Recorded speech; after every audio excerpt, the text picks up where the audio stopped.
essa graça que nos reúne em Teu nome, na Tua casa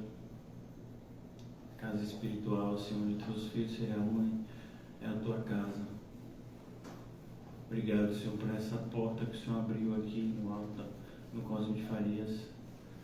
Continua, Senhor, a nos guiar, a nos guardar, a nos orientar, Senhor, para que venhamos a fazer tudo em conformidade à Tua vontade, pois ela é boa, perfeita e agradável. Nós cremos assim, Senhor. Abençoa a vida dos irmãos, em especial, mais uma vez, pela vida da irmã Rita, Senhor, pela sua saúde. Oramos pela vida do irmão Mateus também, da família dele. Que a Tua graça, Senhor, possa superabundar nesses momentos onde nós sentimos passar por vales. Ajuda-nos, Senhor, na compreensão da Tua mensagem,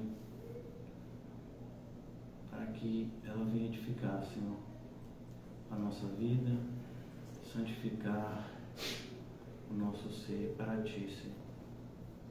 Nos fortalece, Pai, para que possamos cumprir Teu propósito para nós e venhamos a dar os frutos que o Senhor assim determinou. Ajuda-nos a ser luz e sal, Senhor, a dar um bom testemunho, a evidenciar a nossa regeneração, Senhor, através do nosso comportamento, da nossa fala, do nosso pensamento transformado, Senhor. Ajuda-nos,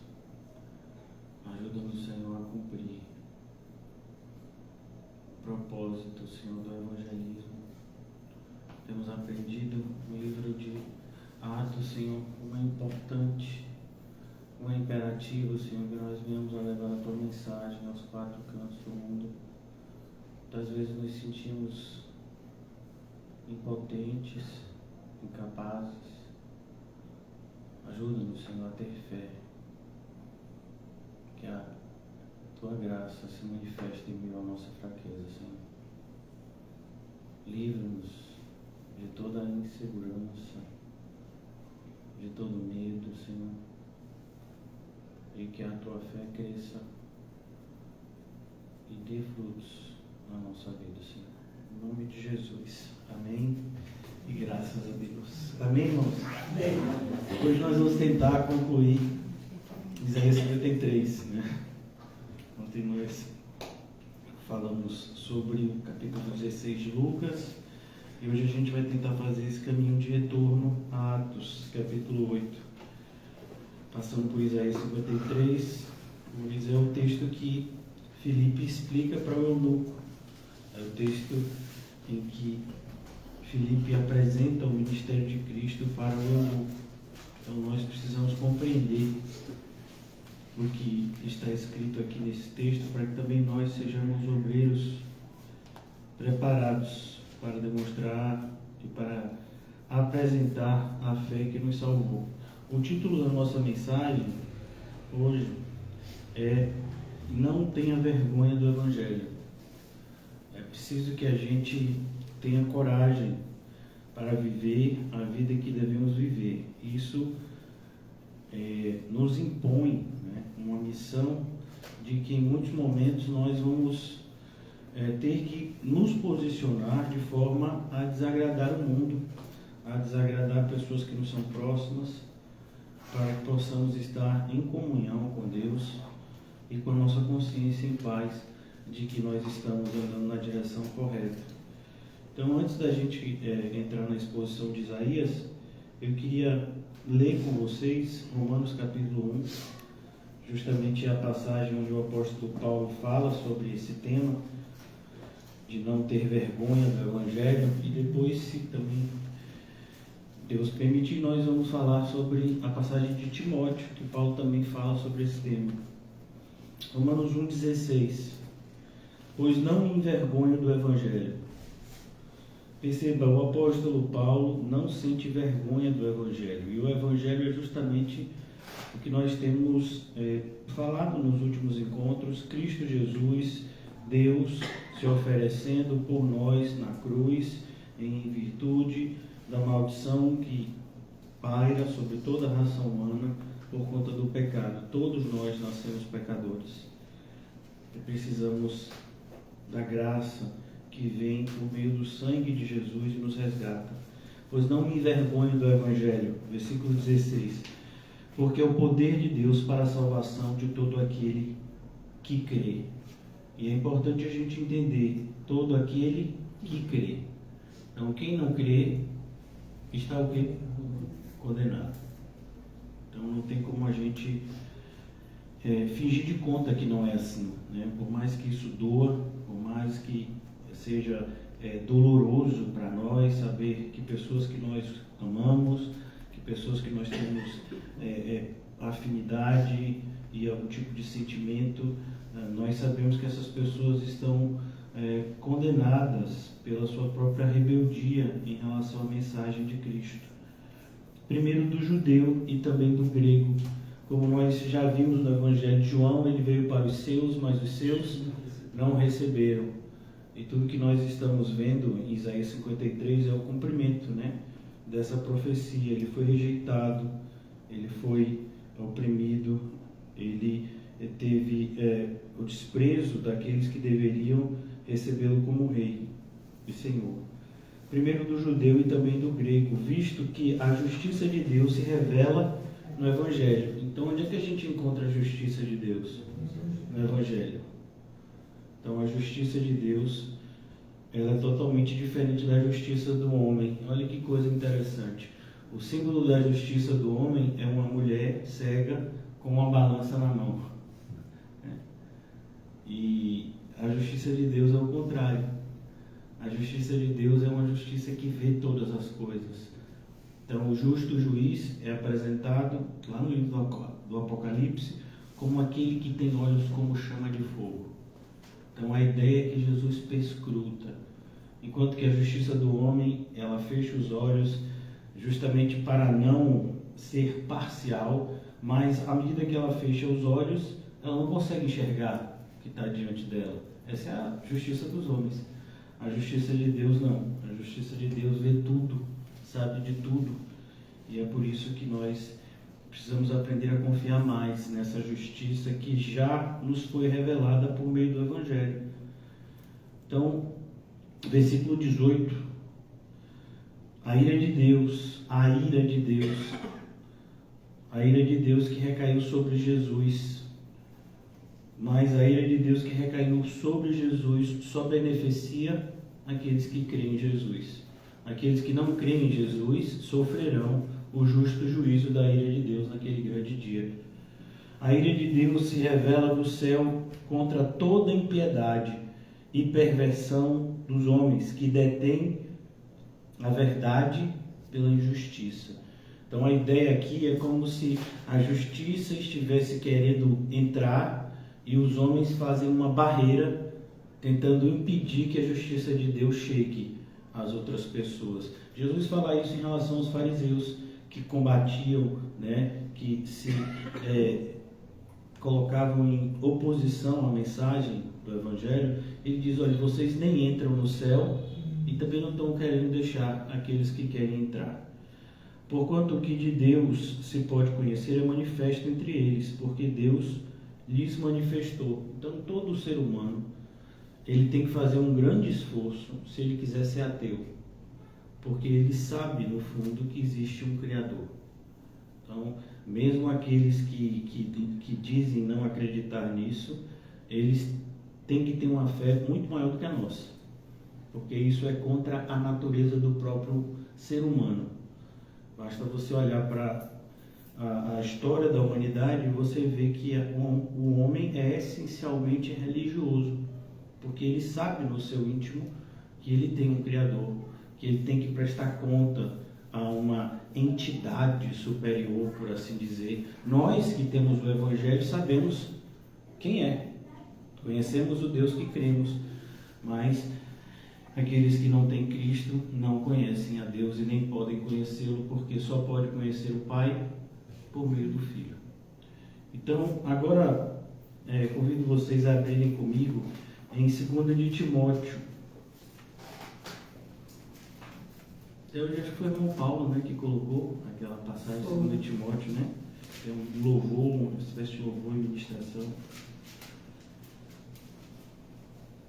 O apóstolo Paulo, ele escreve essa carta a Timóteo. O apóstolo Paulo sabe já da sua partida em breve para o céu, e ele tem em Timóteo a figura de alguém que vai continuar exercendo o ministério que no primeiro momento o próprio Paulo exerceu, né? Entendendo que há uma continuidade na obra de Cristo, e essa continuidade chegou até nós, que a gente não pode jamais esquecer disso. Então, aqui no capítulo 1 de 2 de Timóteo, a partir do versículo 6, o apóstolo Paulo escreve as seguintes palavras para o seu filho na fé, e essas palavras também nos alcançam. Por esta razão, pois, te admoesto, que reavives o dom de Deus que é em ti pela imposição das minhas mãos.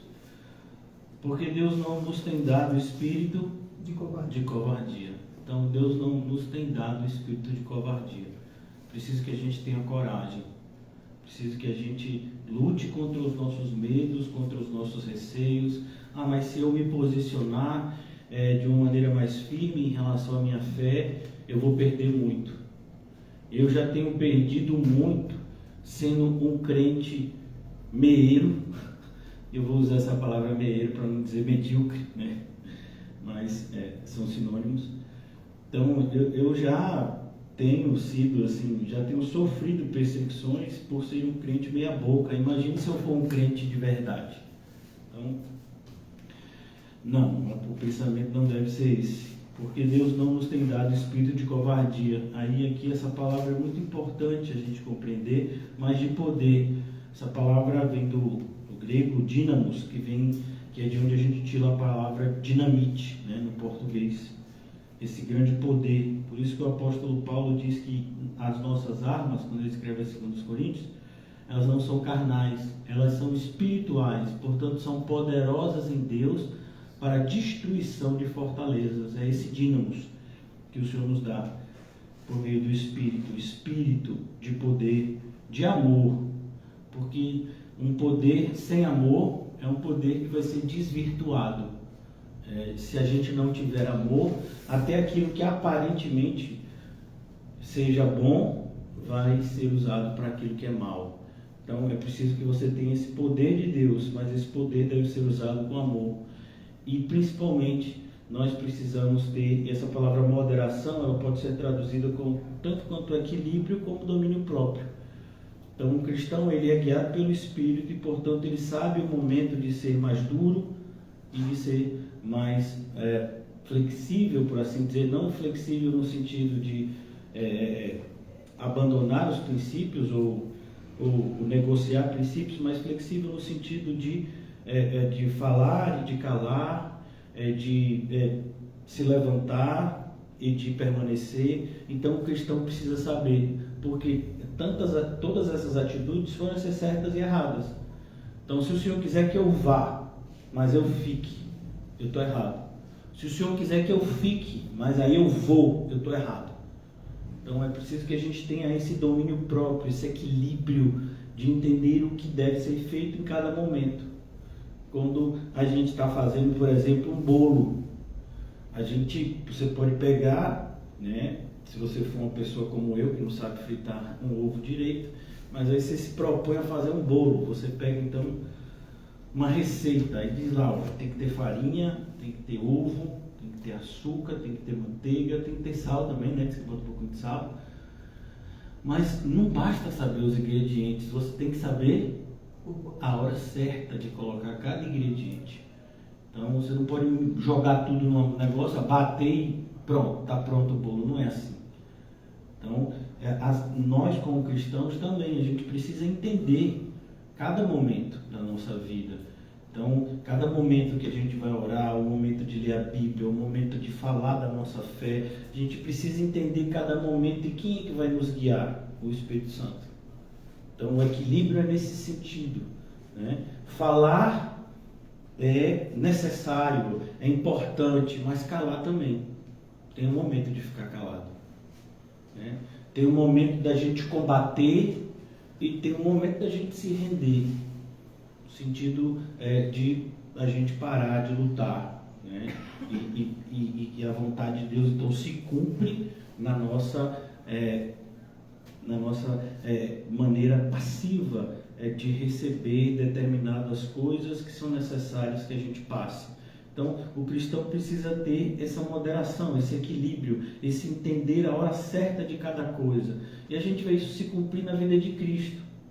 Então, o Senhor Jesus, ele passa o tempo todo as pessoas perseguindo, ninguém consegue tocar nele, ninguém consegue fazer nada contra ele. Já tinham tentado matar ele várias vezes, desde a primeira pregação dele em Nazaré, que tentaram jogar ele de cima do monte da cidade, mas ninguém nunca conseguiu. Tentaram apedrejar ele algumas vezes que ele pregou no templo, ninguém conseguia fazer nada, mas teve um dia que ele se deixou ser preso. Seus apóstolos entenderam, o próprio apóstolo Pedro pegou uma espada e foi guerrear. Pedro, guarda essa espada, Pedro, eu tenho anjos para me proteger se eu quisesse, como se ele precisasse, não precisaram nem daqueles anjos. Mas a ideia é mostrar para Pedro que aquele momento foi preparado para que ele passasse por aquele momento. E o cristão precisa entender isso também, né? Tem determinados momentos que o que o Senhor vai querer da gente é só que a gente suporte, que a gente passe por determinadas coisas para a glória dele. Então é por isso que a gente tem que ter essa moderação, saber o que fazer, quando fazer, a forma de fazer. Versículo 8: não te envergonhes, portanto, do testemunho de nosso Senhor. Percebeu mais uma vez a semelhança do que a gente leu lá em Romanos capítulo 1? Não te envergonhes, porque normalmente a gente sente vergonha. Quando, pastor? Quando a gente está passando por algum sofrimento e aí vem um ímpio que está com a vida aparentemente 10 vezes, 20 vezes, 40 vezes melhor do que a nossa, e a gente fica aqui envergonhado, né? Mas eu sou crente, estou aqui cheio de problema, veio o ímpio aqui, não tem problema nenhum, e é só notícias aparentemente maravilhosas, a vida dele indo cada vez melhor. Mas assim, qual é o seu referencial? É como, por exemplo, irmãos, quando o irmão Paulo, né, que é expert nisso, né, de feijoada. Então, vamos imaginar, como é que a gente sabe que uma feijoada é boa ou ruim? A gente conhece feijoada porque a gente mora aqui no Brasil. Mas imagine um estrangeiro vindo aqui comer feijoada. E aí ele come uma feijoada sem sal, uma feijoada que não está boa, né? Mas ele não sabe o que é uma feijoada boa, ele não tem um referencial daquilo para poder comparar. Então, é a mesma coisa, a gente precisa de um referencial. Então, quando o mundo diz assim, fulano tem uma boa vida, mas o que é uma boa vida? Qual é o referencial para dizer que a vida de fulano é boa? É porque ele tem muito dinheiro, então quer dizer que todo mundo que tem dinheiro tem uma boa vida? A gente sabe que não é assim. Então, o fulano tem uma saúde perfeita, então quer dizer que ter saúde perfeita é ter uma boa vida? Então, o referencial do cristão, ele mudou no momento em que ele foi regenerado. Então, o que é ter uma boa vida? É ter uma vida parecida com Cristo. Para nós, bom é isso. E muitas vezes ter uma vida parecida com Cristo vai ser necessário sofrimento. Sofrimento para a glória de Deus. Sofrimento para evidenciar para as pessoas que o nosso prazer não está no mundo, mas em Cristo. Então, à medida que a gente passa por determinadas situações, glorificando ao Senhor, o mundo, então, que não compreende a mensagem, ele vê Cristo no mensageiro, se satisfazendo em coisas que ele não compreende, que nos satisfaz, como uma pessoa de Cristo. Então, é preciso que a gente tenha, né, esse testemunho poderoso de demonstrar que Cristo é o suficiente para a nossa alegria, que a gente não precisa de mais. A gente está muito satisfeito com Jesus, Ele é muito mais do que precisamos, Ele é muito mais do que necessitamos. Não te envergonhes, portanto, do testemunho de nosso Senhor, nem do seu encarcerado. Quem é o encarcerado? Paulo. Paulo está preso. Então, às vezes a pessoa se envergonha, né, do pastor, que o pastor não preenche, né, as exigências do mercado evangélico. que sou eu, pelo contrário, participa comigo dos sofrimentos a favor do Evangelho. Então não é qualquer sofrimento, é os sofrimentos a favor do Evangelho. E ele diz mais, segundo o poder de Deus. Mas que poder é esse? Porque na nossa mentalidade, poder serve para evitar sofrimento. Não é assim? Então, se eu tenho poder, eu vou usar esse poder para minha vida ser o mais segura, o mais tranquila, o mais confortável possível. É assim que o ser humano entende poder. Mas nós, como cristãos, não. O poder de Deus é justamente para que a gente tenha um testemunho que enalteça e que evidencie Cristo, o servo sofredor, como a gente está aprendendo lá em Isaías 53, que nos salvou e nos chamou como santa vocação, não segundo as nossas obras, mas conforme a sua própria determinação e graça, que nos foi dada em Cristo Jesus antes dos tempos eternos, e manifestada agora pelo aparecimento do nosso Salvador, Cristo Jesus, o qual não só destruiu a morte, e é isso que a gente está vendo em Isaías 53, a morte da morte na morte de Cristo, o qual não só destruiu a morte, como trouxe à luz a vida e a imortalidade mediante o Evangelho, por meio de, através de, para a qual eu fui designado, eu quem aqui? Paulo, pregador, apóstolo e mestre. Então olhe, aqui Paulo fala de três dons espirituais, por assim dizer, que se cumprem na vida dele. Por isso estou sofrendo estas coisas. E aqui a gente aprende que quem mais é dado, mais é cobrado. Pois estou sofrendo todas estas coisas, todavia não me envergonho. E ele responde, eu não me envergonho, porque eu sei em quem tenho crido. Olha onde está a nossa fé, onde ela deve estar, naquele que a gente crê. E estou certo de que ele é poderoso para guardar o meu depósito. Como é que está o seu depósito no céu, irmão? Pastor, ele não abriu uma conta lá não.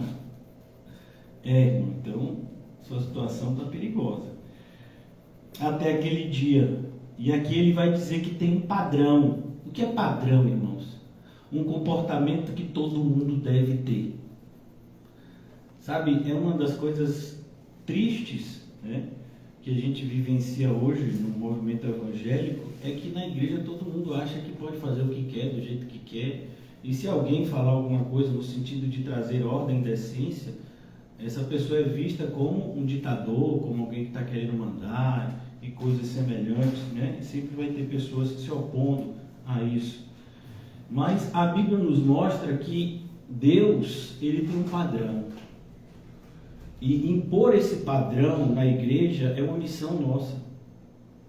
É uma missão nossa, defender aquilo que cremos, não tolerar o que Deus não tolera no meio dos santos. Então, por mais que para algumas pessoas isso possa soar como falta de amor, isso é uma manifestação do verdadeiro amor. A pessoa que está errada, ela precisa entender que ela está errada, porque senão ela nunca vai ter a oportunidade de se arrepender. Se a pessoa que está errada acha que está certa e você não fala nada, você está sendo responsável por aquela pessoa permanecer no erro. Mas eu já falei, a pessoa insiste e permaneceu. Então pronto, você já falou. Mas se você não falou, para não criar nenhum tipo de atrito, você está errado. E como cristão, nós temos obrigações de uns para com os outros. Tem um padrão. Não é todo mundo fazendo o que quer. Não, tem um padrão. E esse padrão é para todo mundo. Para aquele que prega, para aquele que ouve, para todo aquele que diz, eu sou do Senhor Jesus. Então você tem que respeitar esse padrão. Então nós não podemos nos calar. Nós não podemos. Por isso que quando a gente diz, determinadas pessoas seguem um falso evangelho. Por quê? Porque a gente tem um padrão. Qual é o padrão? O verdadeiro. Determinada pessoa é um falso crente. Por que a gente pode dizer isso? Porque tem um padrão. E se essa pessoa não está seguindo esse padrão, ela está em falsidade, primeiro consigo mesma, né? E depois com os demais. Ela está sendo um mau exemplo. Então a gente precisa ter coragem para dizer isso. É muito desgastante falar e viver dessa forma, eu que o digo, né? Mas é necessário, irmãos, para o nosso bem, para a glória do nome do Senhor, é necessário que a gente entenda, há um padrão. Mantenha o padrão das sãs palavras. Então entenda, irmãos, se existem palavras, e sãs aqui é no sentido de saudável, né? Isso que é ser uma pessoa sã, uma pessoa saudável. Então, as sãs palavras são palavras saudáveis. O que seriam palavras saudáveis? Palavras de vida. Como o próprio Jesus fala, as palavras que eu falo, elas produzem vida, a vida eterna. Então, essas palavras é que determinam o padrão, a régua, que mede todo mundo. Mantenha o padrão das sãs palavras que de mim ouvistes. Olha que coisa interessante, irmãos. É impressionante. Se você tiver um pouquinho mais de tempo na igreja, você vai perceber isso. Como alguém entra na igreja hoje, ela ouve a pregação do verdadeiro evangelho, de repente ela se enquadra nisso, mas daqui a um tempo, se aquela pregação de alguma forma contrariar os interesses daquela pessoa, já muda. A mesma pessoa que estava pregando uma coisa, porque de repente aquela verdade começou a trazer algum tipo de incômodo ao que ele se propõe, ou ela se propõe, né? Porque independente de gênero, ele se propõe para a sua vida, essa pessoa já muda. É uma coisa assim, sabe? Como pode? A pessoa está falando isso outro dia e agora já está falando outra coisa. A mesma pessoa, né? É literalmente o que aconteceu em João 6, né? Quando Jesus então começa a dizer que aquele que não comer da minha carne e beber do sangue tem parte comigo, vai todo mundo embora. Isso. E conclui também quando Jesus diz: e vocês não querem ir embora também não? E Pedro então diz: para quem nós iremos, Senhor? Somente as palavras do vida. Então a gente olha para isso e a gente fica diante do que o irmão falou. A gente sabe que essas coisas acontecem, né? Mas quando acontece perto da gente, a gente fica meio que perplexo, né? Desapontado. Mas é normal, a gente tem que entender que isso acontece e a gente tem que estar mais preocupado com a gente, no sentido de que a nossa responsabilidade, para que a gente não seja influenciado por esse tipo de sentimentalismo, por esse tipo de emoção. Se a palavra verdadeira do Senhor está machucando, então vamos aliviar um pouco, vamos diminuir um pouco essa questão da verdade. Não pode, né? Não pode. A gente não pode ter vergonha de falar a verdade, né? Ainda que ela incomode, ainda que ela condene, como foi no caso de Noé. Cada prego que Noé batia, cada tábua que Noé colocava lá na construção da arca, estava condenando as pessoas que não davam crédito à mensagem que Deus entregou a Noé. O mundo vai ser destruído. E só quem estiver dentro desse barco aqui que eu estou construindo é que vai estar salvo. E as pessoas escarneciam dele. Então, devemos tomar muito cuidado, porque essa realidade não mudou. Mantenha o padrão das suas palavras que de mim ouvistes com fé, mais uma vez, fé e com amor. Percebeu que a fé e o amor, elas sempre estão no mesmo pacote? Se você diz que você tem fé, mas você não tem amor pelo seu semelhante, eu desconfio da sua fé. Se você diz que você tem amor, mas o seu amor não é um amor que vem como um reflexo da fé, eu desconfio da sinceridade e da veracidade desse amor. Então, essas palavras, elas estão sempre conectadas, fé e amor, porque um não vem sem o outro. Então, aqui ele diz, a fé e com amor que está em Cristo Jesus, e tudo provém de Cristo Jesus, de tal forma que fora de Cristo Jesus não tem fé, não tem amor. Não, pastor, tem, pode até ter, mas não é de verdade. Então, versículo 14, só para a gente concluir essa passagem, guarda o bom depósito. Então, a palavra guardar no grego significa entender aquilo como precioso e colocar em um lugar seguro, né? Então não é só guardar no sentido de abrir uma gaveta e botar lá. Não. É entender, isso é precioso demais, então mantenha isso em segurança, de maneira que ninguém subtraia isso de você. Por isso que na pequena epístola de Judas, antes de Apocalipse, nós lemos: lute para guardar a fé que você recebeu, porque vão tentar tirar de você. Então, cuidado. Guarda o bom depósito mediante o Espírito Santo que habita em nós. Então, a única forma de guardar esse depósito é estar cheio do Espírito Santo. Então, voltando agora para Isaías 53, para a gente tentar concluir, porque hoje vai ter live, né? Então, as pessoas que nos acompanham pela internet, elas ficam ansiosas pelo horário da live, né? A live. Ó Senhor, live essas pessoas. Versículo 7 de Isaías 53. Ele foi oprimido e humilhado, mas não abriu a boca. A gente já falou sobre isso ontem. Eu estou fazendo a releitura para que a gente possa se conectar mais uma vez com o texto. Como o cordeiro foi levado ao matadouro, e como ovelha muda perante os seus tosqueadores. Tosqueadores é aqueles que passam a máquina para tirar a lã, né?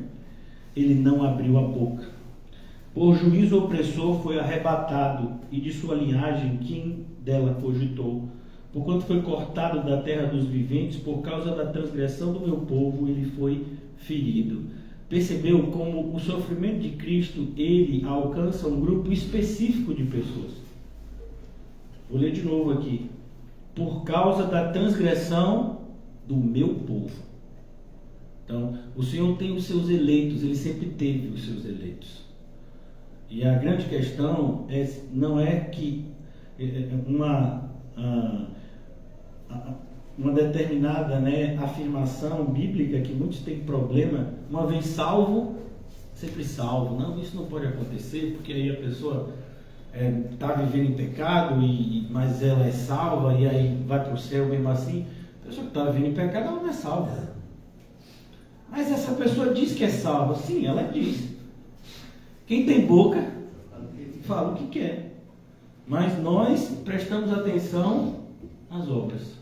Porque eu não posso saber qual é a sua intenção. Isso só quem sabe é Deus. Mas eu posso e devo analisar as suas ações. Como assim, pastor? Vou dar um exemplo prático, né? E um exemplo que incomoda muita gente. Igual aquela musiquinha. Vamos lá em 1 de Coríntios. Já falei sobre essa passagem talvez uma centena de vezes, mas vamos lá. Diz que um elefante incomoda muita gente, né? Sem elefantes incomoda muito mais. Então vamos para essa passagem que incomoda muita gente, para ver se essas pessoas, além de incomodadas, elas se tornam arrependidas e, portanto, sejam salvas, né? E a verdade só incomoda quem não quer segui-la. Por mais que a verdade doa para quem quer segui-la, mas a gente sabe que é a verdade, então a gente quer segui-la. Mas quem não quer seguir, então ela vai sentir, essa pessoa se sentir incomodada. 1 de Coríntios, capítulo 5. Amém? Na Bíblia de vocês tem o capítulo 5? Ah, graças a Deus. Conhecer, porque às vezes pode ser que não tenha, né? E a gente vê assim, quando fala dessa passagem, as pessoas se incomodam. Versículo 9. Já em carta vos escrevi que não vos associeis com os impuros. O que são as pessoas impuras? Impuro aqui, irmãos, é aquilo que é misturado. É como, por exemplo, os irmãos viram que eu bebi uma água aqui, né? Então, se eu pego 2 gotas de adoçante e misturo com 1 litro de água, você não vai ver, porque o adoçante é incolor. Mas se você colocar na boca, você vai sentir que aquela água não está pura, né? Então, a ideia aqui é justamente essa. Você pode misturar coisas que aparentemente não vão fazer diferença. Aparentemente. Mas vão fazer toda a diferença. Então, a palavra de Deus, ela tem que ser entregue de maneira pura. Você tem que viver um cristianismo puro. Não pode acrescentar e nem tirar nada. O referencial quem é, mais uma vez? Cristo. Então ele é o nosso referencial, por isso está lá em Hebreus: corramos a carreira que nos está proposta, olhando para quem? Para ele. Ele é o referencial. Já em carta vos escrevi que não vos associeis com os impuros.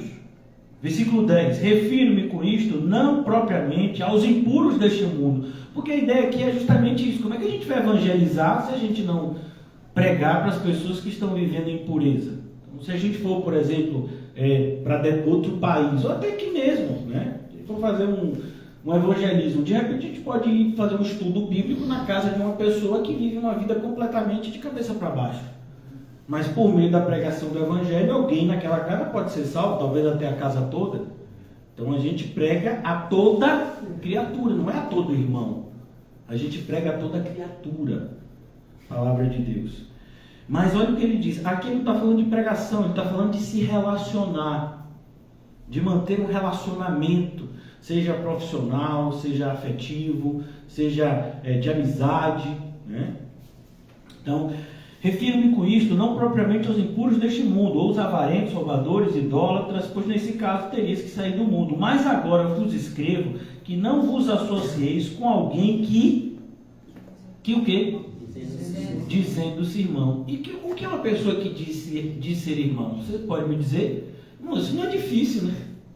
É alguém que diz: Pai do Senhor, glória a Deus, aleluia, a graça me alcançou. Tu me batizado, viu? Eu participo da ceia. Então, dizer que é irmão é nesse sentido. Eu sou igual a você. A mesma graça que te alcançou, me alcançou também. É isso aqui nesse sentido de irmão, é dessa forma. Então, alguém que dizendo-se irmão, ele faz propaganda de si, do seu cristianismo. Cuidado.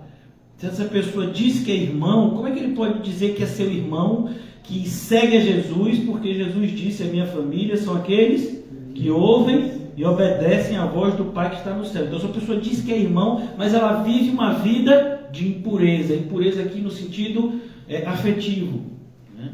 Então, essa pessoa tem relacionamentos que Deus não aprova, mas essa pessoa diz que é irmão. Não pode, não tem irmandade aí, não tem fraternidade aí, não tem uma família cristã nesses moldes.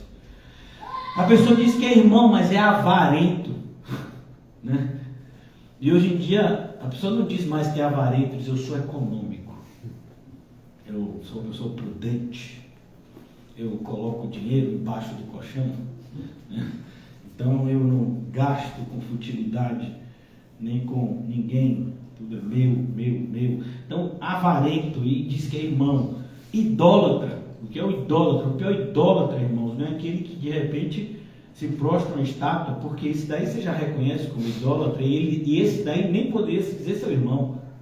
Mas o pior idólatra é aquele que cria a sua própria versão de Jesus. Um exemplo na Bíblia: os inimigos da cruz de Cristo. Ou seja, o Cristo dessas pessoas nunca foi crucificado, de maneira que elas não têm nenhum compromisso com a mensagem da cruz. Elas querem de Cristo somente aquilo que os beneficia do ponto de vista, né, da conveniência da sua vida diária. Então, idólatra, maldizente. A pessoa diz que é crente, mas vive falando mal o tempo todo, de todo mundo, né, de todas as situações. Ou beberrão. E beberrão aqui, entenda, a pessoa que entrega qualquer tipo de vício. Porque uma pessoa não pode ser viciada em crente. Isso serve para qualquer coisa, jogo, qualquer coisa, né? Porque a Bíblia diz que o cristão ele tem uma marca. Qual é? O domínio próprio. Então, uma pessoa que tem domínio próprio, ela não vai estar entregue a nenhum tipo de vício. Eu posso todas as coisas, mas nem tudo me convém, né? Então, o cristão é aquele que pelo Espírito ele domina a sua carne. Ou roubador. Como pode, irmão? Gente na igreja querendo passar outro irmão para trás. Imagine. Então a pessoa vem para a igreja e diz: não, vou para aquela igreja porque tem um irmão lá chamado Dr. Paulo. Eu já vi como a gerente trata ela no banco. Trata ele no banco. Eu vou na igreja, vou pedir um dinheiro emprestado, vou pedir para passar uma conta no cartão de crédito dele.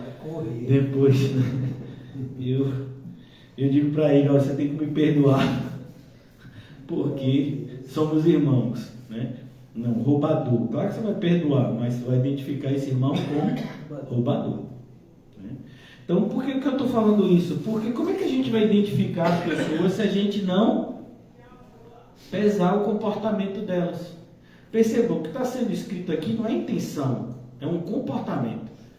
E a referência dessa carta é muito clara. No capítulo 5, Paulo começa dizendo da reprovação que tinha que ser dada ao que se dizia irmão, mas mantinha um relacionamento com a mulher do seu pai. Isso era proibido, isso é proibido.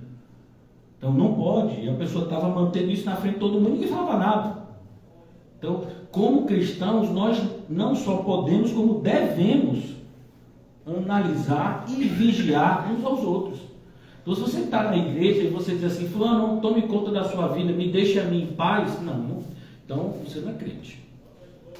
O crente tem que entender que a vida dele não é mais dele, é da igreja toda. Então a igreja toda vai meter a colher na sua vida, sim, para o seu próprio bem. Porque tem coisas que você pode não estar vendo na sua vida que o irmão do seu lado está vendo, que você está se prejudicando e ele vai te ajudar. Então, aqui é importante que a gente entenda essa responsabilidade que a gente tem, porque a gente vive numa época onde a pessoa, o entendimento da maioria dos cristãos é: deixe você no seu pecado, eu no meu pecado. Como assim? Se você tem algum pecado de estimação, eu tenho que te dizer que ele vai te levar para o inferno. Todo pecado que a gente tiver é necessário confessar e deixar, a gente não pode esconder pecado. Se a gente tem algum pecado e a gente está tendo dificuldade em lutar contra aquele pecado, a gente precisa de ajuda. Aí você diz, mas Deus vai me ajudar. Não, não vai. Se você não tiver humildade suficiente para dividir isso com o irmão, muito provavelmente Deus não vai te ajudar. Porque Deus resiste ao soberbo, mas ao humilde Ele concede graça. Então, se você tem algum tipo de pecado, é importante que você divida com o irmão. Que você peça, irmão, olhe por mim. Vamos travar essa luta junto, eu não estou conseguindo sozinho. Então, a gente tem vivido uma época onde as pessoas escondem o pecado dos outros com medo de serem julgadas. Então, não é assim na igreja. Na igreja nós não temos adversários, nós somos irmãos. Então, se a pessoa diz que é irmão e vive desse jeito, aí a gente vai dizer, irmão, você não está sendo irmão.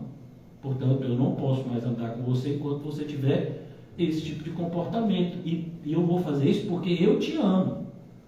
Não é porque eu não te amo, é porque eu te amo.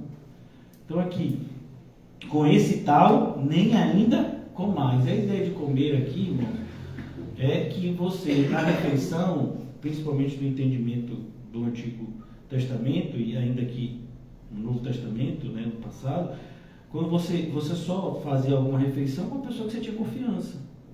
Você não comia com qualquer pessoa, né? Pois, com que direito haveria eu de julgar, preste atenção, julgar os de fora? Não julgais vós os de dentro, os de fora, porém, Deus julgará. Expulsai, pois, de entre vós o malfeitor. Olha o que a Bíblia ensina. Mas aí vem hoje o grupo de não julgueis.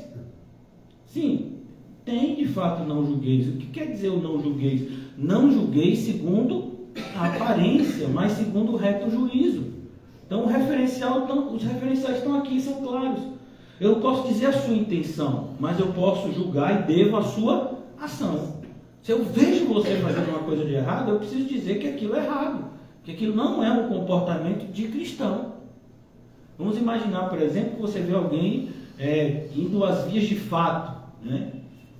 Imagine, um cristão indo às vias de fato com outra pessoa, né? Saindo, né, brigando no punho. Vocês dizem, irmão, mas a gente é crente. Não, mas aquela pessoa me falou isso e eu não consegui aguentar, e Sansão também foi assim. Eu digo, irmão, então o negócio ficou complicado, né? Porque você levanta a mão para uma pessoa, você já está errado. Levantar a mão já está errado. Então, cuidado.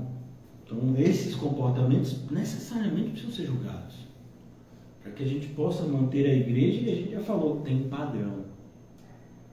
Por isso que às vezes a igreja de Cristo fica mal falada, né? Se eles falam mal da gente porque a gente está fazendo o que Jesus manda, é uma coisa.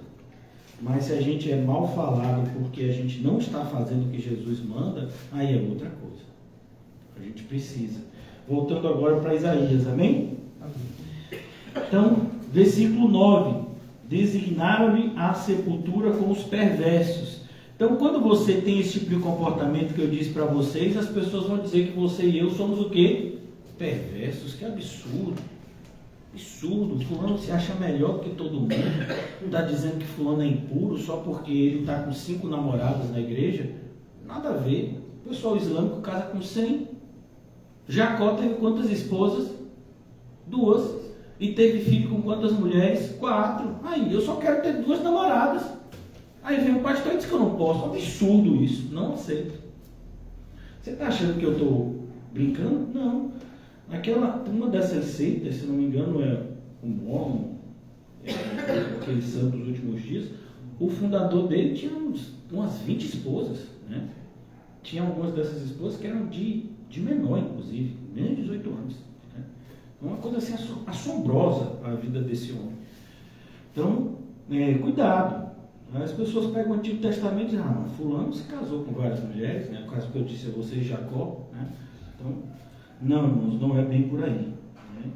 Nós temos o referencial, quando Deus criou Adão, ele não criou Adão e Evas. Criou? Não, ele criou Adão e Eva.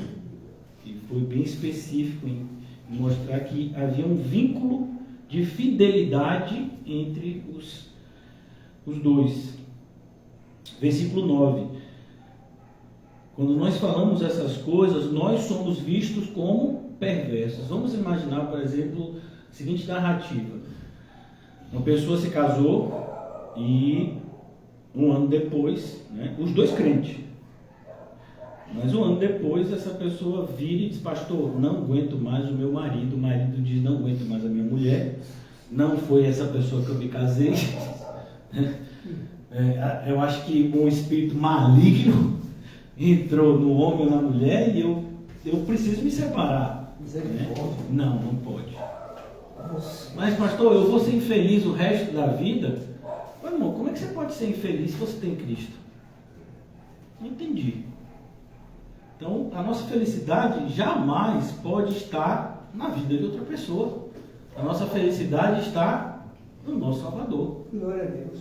Então, aí a gente fala isso, aí a pessoa que a gente aconselha vai dizer, que perverso, tá vendo? Que homem ruim, sem coração, desalmado, querendo que eu viva a vida infeliz. Né? Aí essa mesma pessoa se separa, casa com outro.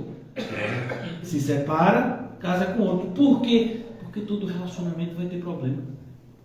Principalmente quando você entra num relacionamento com essa visão de que o relacionamento é onde você vai encontrar sua felicidade. Você nunca vai encontrar sua felicidade em relacionamento nenhum.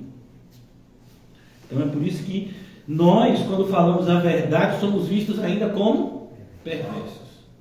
A pessoa chega para você e diz, pastor, fulano está me devendo R$1.000, me deu um calote, mas eu tenho um primo meu que é policial, já falei para ele dar um susto, para fulano chegar lá e depositar o dinheiro. Você não é crente.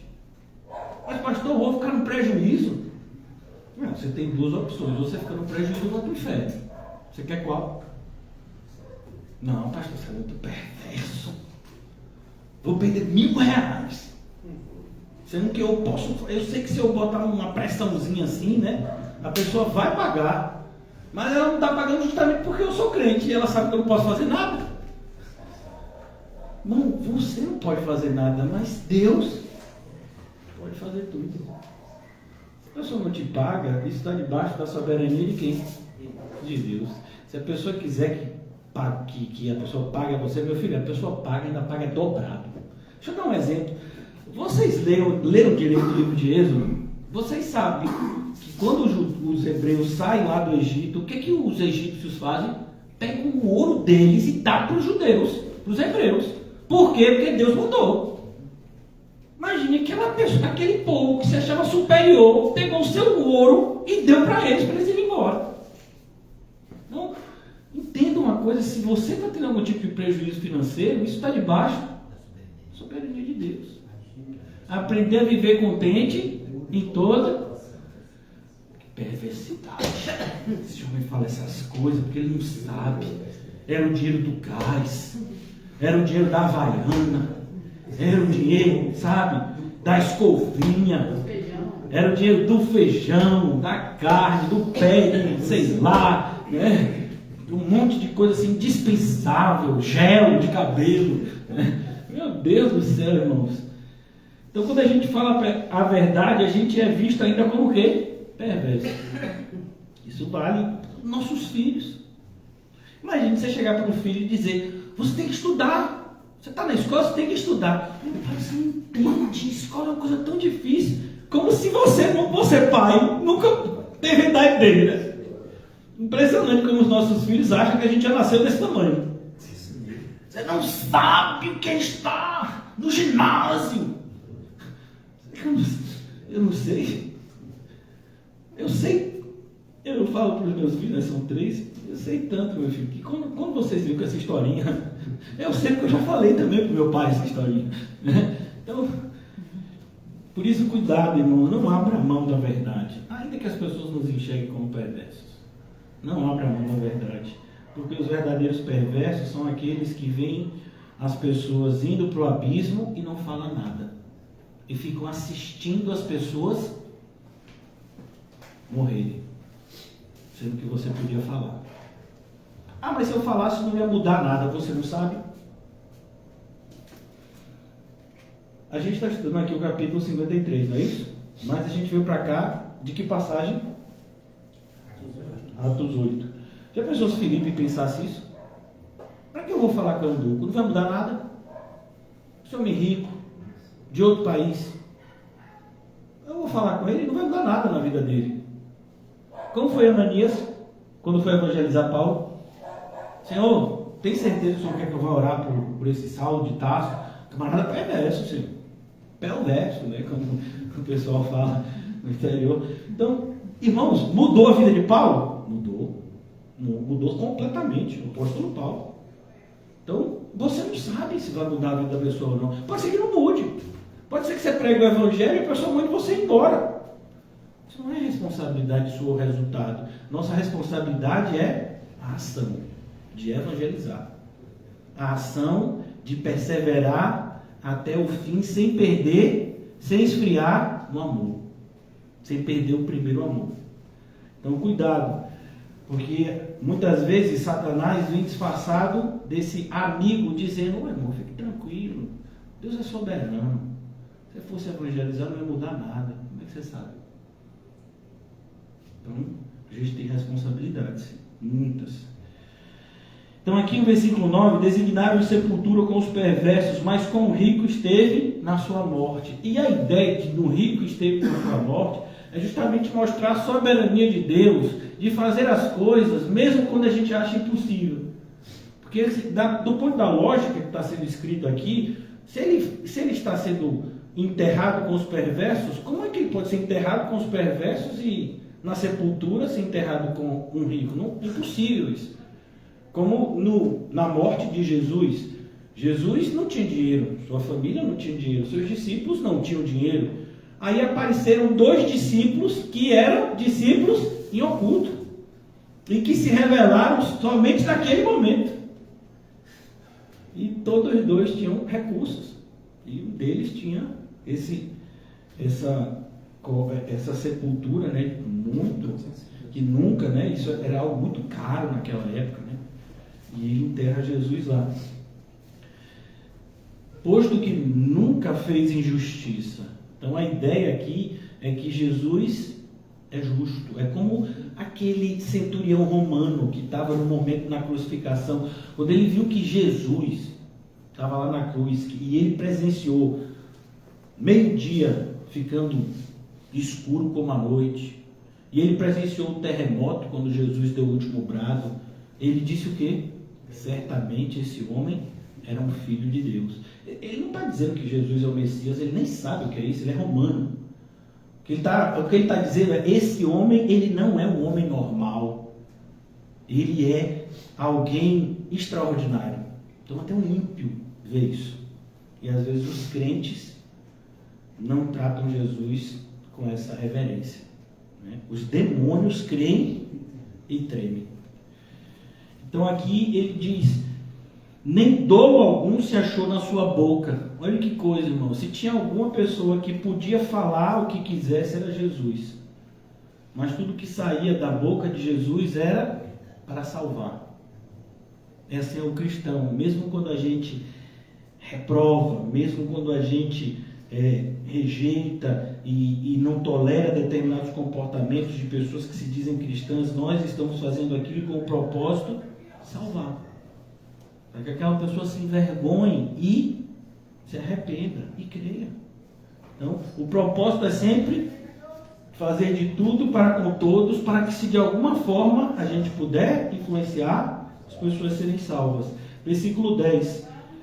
Todavia o Senhor agradou Moelo. Como é que Deus se agrada com a morte tão sofrida do seu próprio filho? Porque a ideia, irmãos, do resultado. Tem um salmo que diz isso: a gente planta chorando, não é assim? Mas essas pessoas que plantaram chorando, elas vão colher como? Celebrando. Então, nós precisamos entender que o sofrimento aqui na terra, de maneira nenhuma, deve nos privar da alegria na salvação. Por isso que o cristão, ele tem sempre em mente o céu. Ele está indo para lá. É como uma pessoa que vai e se propõe a participar de uma dessas corridas de rua e de repente se sente muito cansado no meio do percurso, mas ele se move em direção àquilo que ele sabe que é a linha de chegada. Ele sabe que quando ele atravessar aquela linha de chegada, vai ter água, vai ter, pessoas esperando por ele lá.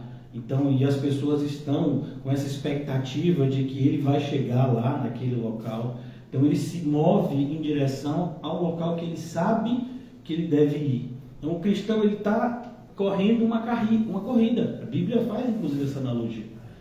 Então nós precisamos ter sempre em mente que a gente não está dando volta. A gente não está mais na escuridão. Não, a gente está na luz. Eu sei quem eu sou, eu sei de onde eu saí, eu sei para onde eu estou indo. Glória a Deus. Então, o que eu estou passando de forma consciente. Eu sei inclusive que esse caminho que eu agora percorro pela graça de Deus, já foi me dito que seria o quê? Muito difícil, que teria dores, que teria sofrimentos. Então eu sei dessas coisas, eu não estou sendo enganado, eu sei dessas coisas, e eu estou me dirigindo para o lugar onde eu tenho certeza que o meu Salvador está lá para me recepcionar. E ele ainda está aqui comigo, me ajudando a correr, mas ele está lá me esperando chegar. Então o cristão, ele tem essa visão que move ele, a visão do céu, a recompensa, o galardão da gente está guardada, nosso tesouro está depositado em segurança nas mãos do nosso Salvador, no dizer do próprio apóstolo Paulo.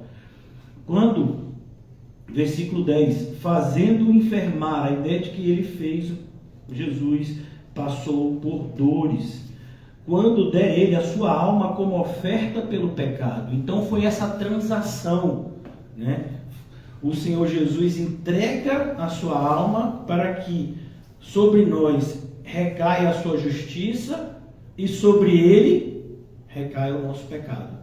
Então ele não está só levando o nosso pecado, mas ele está passando para nós a sua justiça. E quando ele faz isso, ele se torna maldito. Por isso ele diz aquela frase que os próprios que estavam lá na crucificação não entenderam.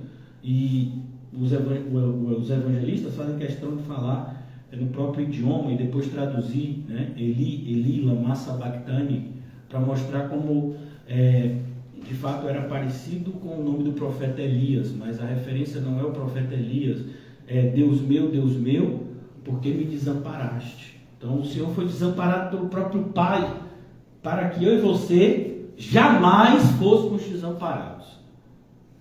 Então o cristão, ele nunca está desamparado. Por isso que o apóstolo Paulo diz, quando ele escreve aos Coríntios, nós sabemos que podemos ser até abatidos. E essa expressão abatidos, vocês que já viram filme de ação, sabem que é quando um tiro acerta o alvo. Então, ele acerta você e eu, mas ele diz abatido, porém jamais destruídos. Então, uma pedra, um dardo inflamado pode até pegar na gente. E quando ele pega na gente, foi porque a gente não vigiou como deveria. Mas ainda assim, por sua graça, o Senhor não permite que a gente seja destruído. Jamais destruídos. Então aqui, versículo 10, quando ele der a sua alma como oferta pelo pecado, verá a sua posteridade, prolongará os seus dias. E a ideia aqui é de eternidade. A eternidade que nos está proposta em Cristo Jesus. E a vontade do Senhor prosperará nas suas mãos. É Jesus olhando para os seus discípulos e para você e para mim, que somos os discípulos dele hoje, e dizendo: eis que todo o poder me foi entregue no céu e na terra. É isso aqui. Todo o poder me foi entregue no céu e na terra, e eu estarei com vocês até a consumação dos séculos. Versículo 11. Ele verá o fruto do penoso trabalho. Ele viu você e eu. Ele vê o fruto. Olhe, quando ele manda Ananias ir atrás de Saulo de Tarso, ele diz, avisa para ele que ele é um vaso escolhido. Ele sabe quem é quem, porque nós somos fruto do seu trabalho. Ele comprou você, ele comprou a mim. Ele mesmo disse, o Pai me entregou vocês, vocês são meus, propriedade, nós somos propriedade de Jesus. Por isso que o apóstolo Pedro diz, um povo adquirido, nós fomos adquiridos pelo Senhor. O meu servo, o justo, é Jesus, com o seu conhecimento, olha que coisa interessante, com o seu conhecimento. Por isso, irmãos, é imperativo que você e eu preguemos o Evangelho, porque como alguém vai crer em Cristo se não o conhecê-lo? Jesus diz, conhecereis a verdade e a verdade vos libertará. E quem é a verdade? Percebeu? Não é o que, é quem. No mesmo Evangelho, Jesus fala no capítulo 8, se eu não me engano, essa passagem, no capítulo 6, e no capítulo 14 do Evangelho de João, ele diz, eu sou o caminho, a verdade e a vida, e ninguém vem ao Pai senão através de mim. Ele verá o fruto do penoso trabalho de sua alma e ficará satisfeito. Capítulo 15 do Evangelho de João, ele diz, não foram vocês que me escolheram, fui eu que escolhi cada um de vocês, e eu escolhi vocês com um propósito pré-estabelecido, para que vocês possam ir e deem frutos que permanecerão para sempre. Então tudo que a gente faz em Cristo alegra o coração dele. Versículo 11, justificará muitos. Percebeu? Ele não vai justificar todos. Ele justifica os que creem. De maneira que quem não crê não será condenado. Já está condenado. Todos nós estávamos. Mas à medida que nós fomos alcançados pela graça, fomos também pela graça justificados. Por isso que o apóstolo Paulo diz em Romanos, quem tentará a acusação contra os eleitos de Deus, pois é o próprio Deus quem os justifica. Justificará muitos, porque as iniquidades deles levará sobre si. Em Colossenses, o apóstolo Paulo, falando dessa passagem, diz, o escrito de dívida que era contra nós, ele pregou no madeiro. E concluindo aqui no capítulo 12, porque Deus é maravilhoso, a gente vai conseguir concluir. Isaías 53 hoje. Por isso que eu lhe darei muitos como a sua parte. E perceba que essa promessa ainda está se cumprindo. Então esse ano pessoas serão alcançadas pela graça de Deus. Talvez essa semana. Talvez hoje. Isso é a promessa se cumprindo. Eu lhe darei muitos. Quem vai dar? O Pai. O Pai vai dar a quem? Ao Filho. Então todo aquele que o Pai me der, eu jamais perderei, porque aquele que me deu é mais poderoso do que todos. Glória a Deus. Por isso que a gente pode ter segurança no Senhor, né? Pastor, eu acho que eu vou me perder. Irmão, esse sentimento é bom, porque nos mantém vigilantes. E eu posso, então, se eu tenho esse sentimento, esse medo de se perder, transforma esse medo em confiança, né? Porque o temor ao Senhor é algo sábio. Temer, né, se afastar do Senhor e as consequências disso.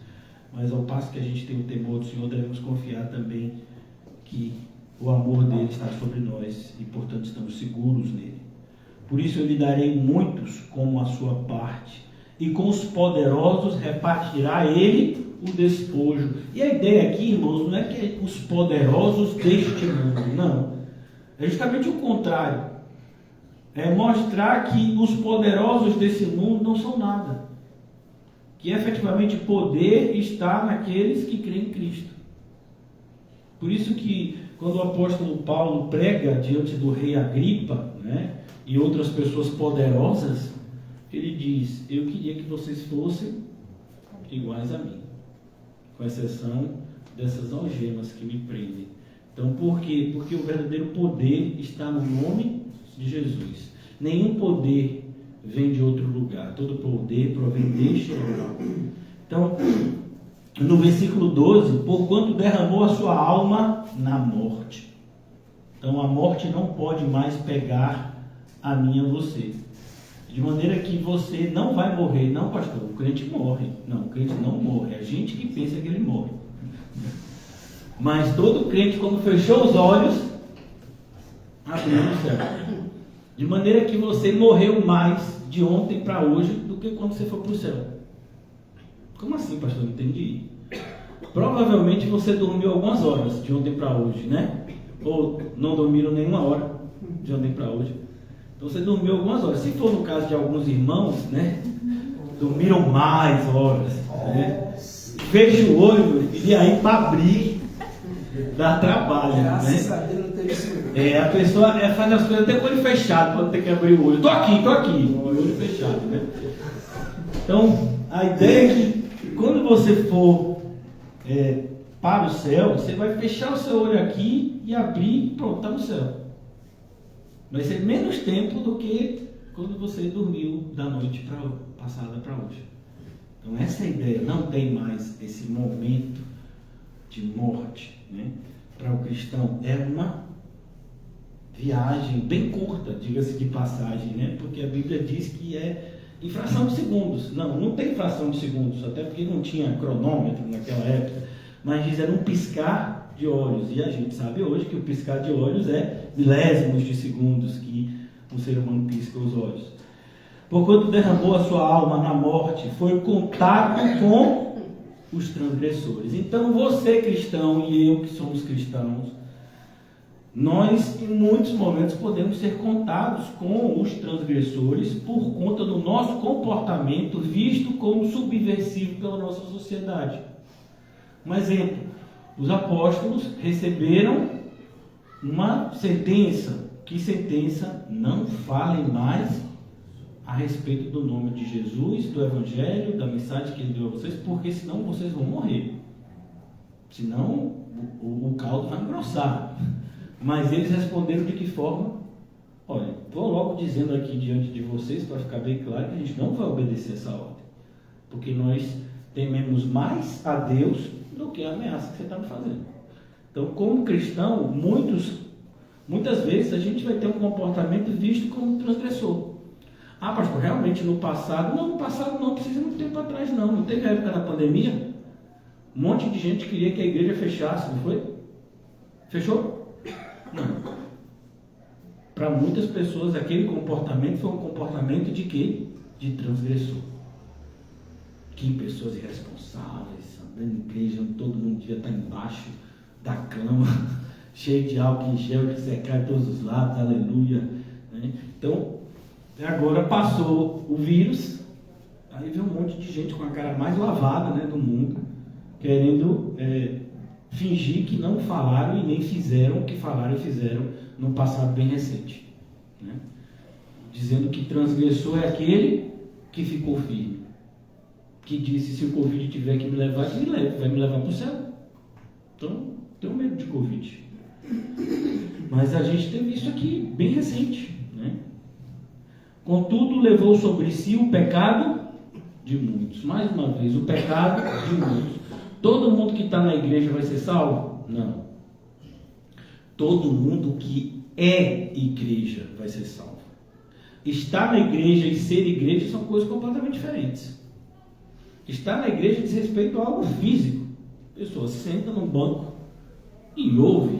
E às vezes a pessoa que está sentada naquele banco está ali já premeditando a morte do pastor e dos demais.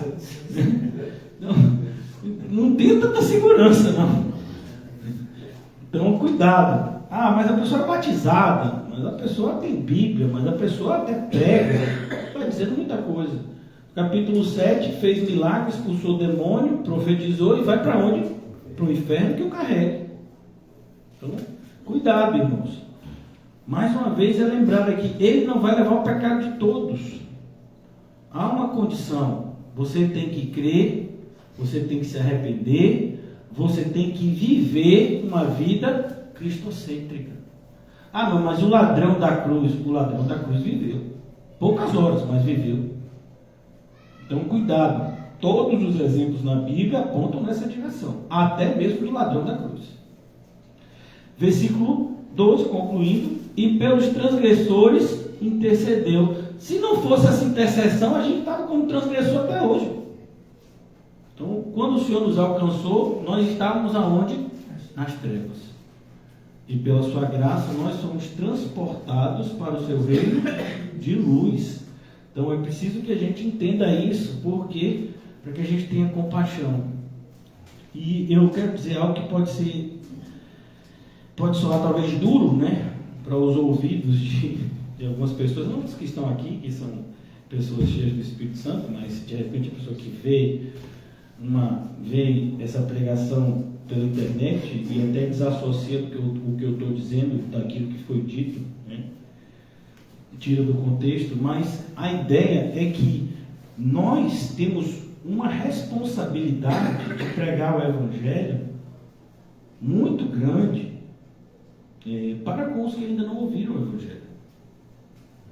Então, nosso papel não é ficar discutindo na igreja quem está certo e quem está errado. Porque assim, irmãos, tem um padrão. E se tem um padrão, a gente já sabe, esse é o padrão certo. Quem é que determina? A Bíblia. E se qualquer pessoa que estiver no meio da igreja dizer que esse padrão que está certo está errado, a gente já sabe que está o quê? Errado o que a pessoa está dizendo. De maneira que a gente não tem que ficar discutindo.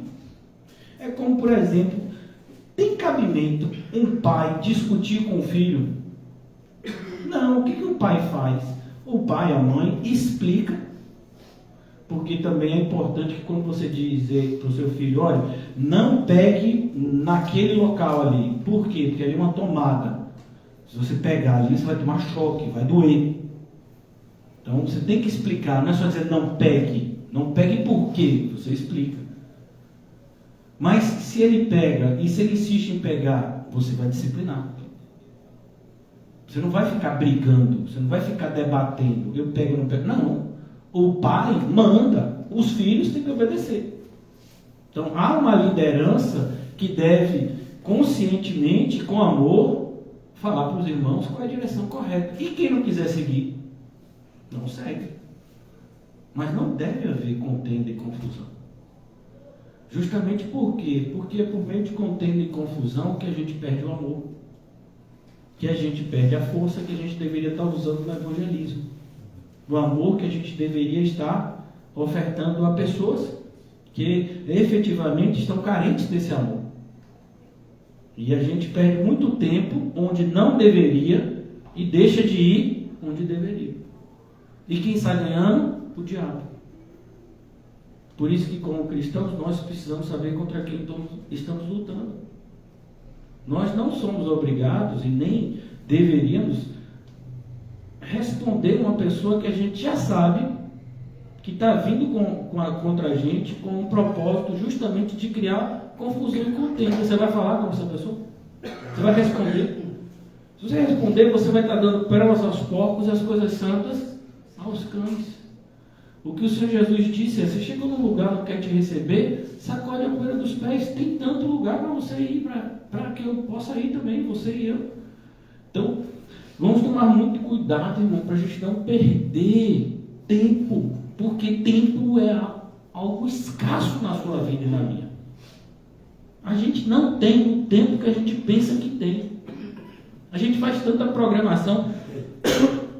Esse final de semana mesmo, minhas filhas disseram: meu pai, nós vamos ficar de férias em junho. A gente vai fazer alguma coisa?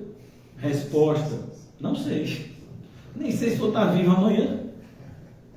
Não. Meu pai, como assim? Minhas filhas, vocês deviam saber que eu sou assim, né? E a gente não vai fazer nada? Eu já disse, não sei. Então, as pessoas, elas ficam, né? Se eu vou ficar pensando o que vai se fazer nas férias, sendo que a gente tem tanta coisa para enfrentar hoje. Irmãos, eu, e creio que alguns daqui, ainda tem algumas batalhas a serem travadas hoje, antes de meia-noite. E talvez até depois de meia-noite, mas aí já vai ser amanhã, né? Pastor, você fica às vezes lutando, às vezes é 0 hora e 1 minuto, é um combate espiritual, né? Mas acabou o dia de ontem, então já é outro dia. Às vezes a gente começa o dia já combatendo, 0 hora e 1 minuto combate, né? Então, você tem que se ocupar com isso. Por isso que muitas vezes a gente deixa de vigiar. A gente fica pensando no futuro e não vive o presente. Como cristãos, a gente não pode se entregar a esse tipo de sedução diabólica. Por que Satanás quer que a gente fique preocupado com o futuro? Para que a gente não se ocupe com o presente. Então a gente tem que viver o dia de hoje. O Senhor me deu gasolina para o dia de hoje. Gasolina espiritual, eu falo, né? E se você funciona com etanol, ele deu etanol. Se é diesel, é diesel. Não sei qual é o seu combustível. Então, de repente, você é um carro desse, um caminhão desses a diesel, sei lá. Mas o Senhor nos dá esse combustível para o dia de hoje. Mas a gente não queria. A gente queria que o Senhor desse a compra do mês. O pão de cada mês nos dá agora. Ainda mais que já vai fechar o mês de maio, vai começar o mês de junho, né? Nossa, o Senhor podia mandar já a provisão assim por 3 meses, para a gente ficar tranquilo, né? Aleluia! Pão nosso de cada dia nos dai hoje. A gente vive assim, uma luta para a gente viver assim, né? Então, se é para lutar, irmão, vamos lutar da forma certa. O esforço é o mesmo. Então, às vezes a gente fica perdendo tempo procurando uma saída para não obedecer, quando a gente iria ganhar muito mais se a gente obedecesse, né? É para fazer isso, Senhor? Então vou fazer, né? Tem até um jargão, né? Uma espécie de frase, né? Que a gente ouve: missão dada, missão cumprida. Então o cristão tem que ser assim. É para ir, é para ir. É para ficar, é para ficar. É para ficar acordado, acordado. É para dormir agora? Então tá bom, eu durmo. Eu nem queria. Então, é para comer, eu como. É para ficar de jejum, eu jejuo. Não, aí o Senhor tem que falar mais forte, porque o jejum já é uma coisa assim, né? Mais poderosa. É para perder, eu perco. É para ganhar, eu ganho. Aleluia! Então, assim, você tem um Deus que te dá a missão. E olha que coisa, Jesus só elogiou 2 pessoas, né? A fé de 2 pessoas, né?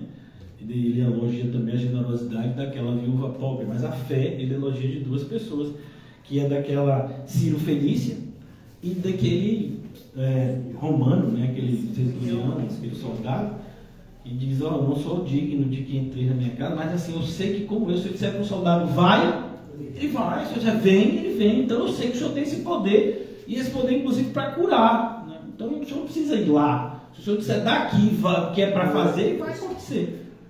Imagina, Jesus já não viu uma fé dessa nem em Israel. Só em Córrego Farias. Aleluia. Né? Então, se o senhor diz vai, vai. Amém?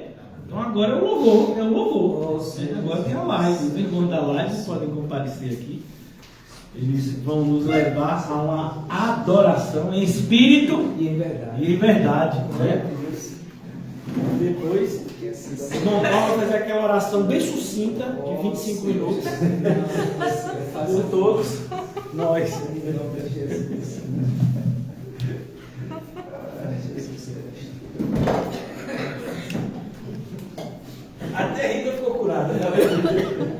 Saiu tudo agora.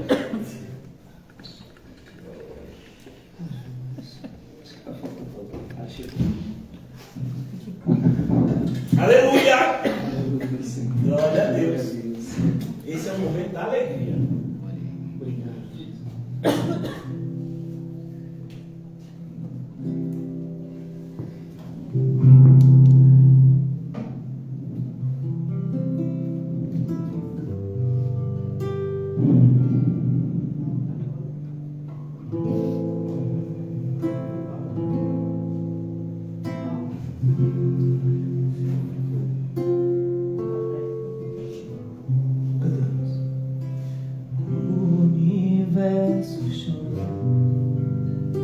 Sol se apagou, ali está o Salvador.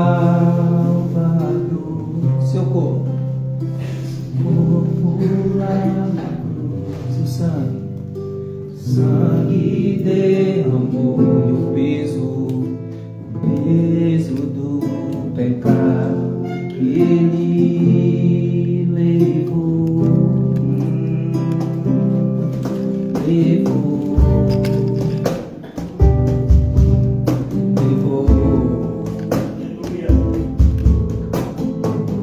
Deus Pai o abandonou. Deus Pai o abandonou. Cessou seu respirar em trevas encontrou o Filho. A guerra começou, a morte ele enfrentou, todo o poder das trevas vencido foi a terra estremeceu, sepulcro se abriu e nada vencerá teu grande amor. Sim, ó morte, onde estás? O Rei ressuscitou, ele venceu pra sempre, pra sempre exaltado és, pra sempre adorado és, pra sempre ele o que? Ressuscitou.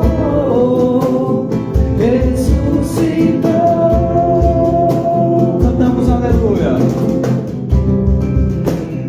Cantamos aleluia. Obrigado, Jesus. Cantamos aleluia. Muito obrigado, Senhor. Cantamos aleluia. O Deus vencer. Cantamos aleluia. Cantamos aleluia. Cantamos aleluia. O Deus vencer.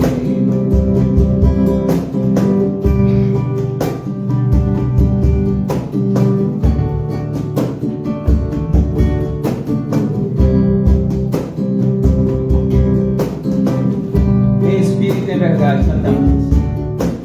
Espírito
Ti, Senhor, mais uma noite, mais uma vez, por esse alimento espiritual que o Senhor nos concedeu, essa mensagem, Senhor, que vivifica a nossa alma.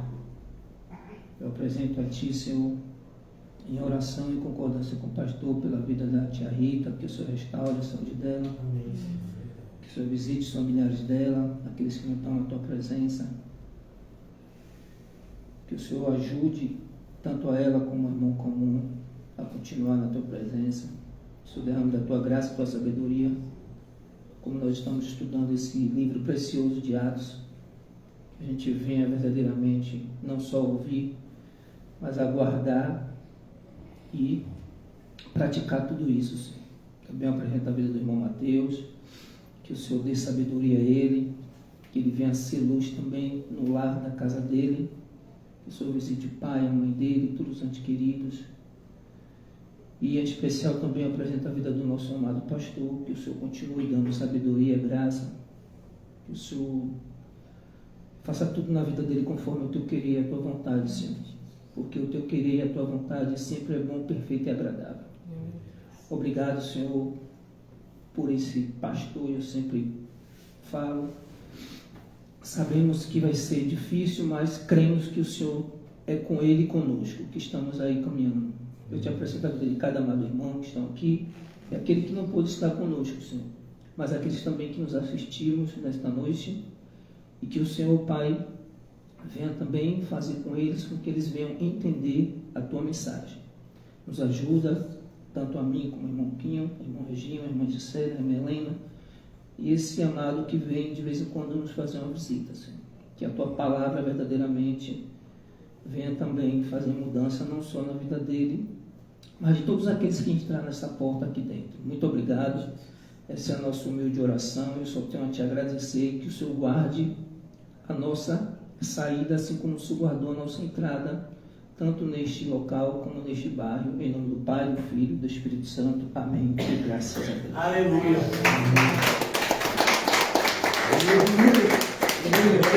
Eu me lembrei que alguém orava o negócio de um alimento aí, disse que quando era no carro que era bom, né?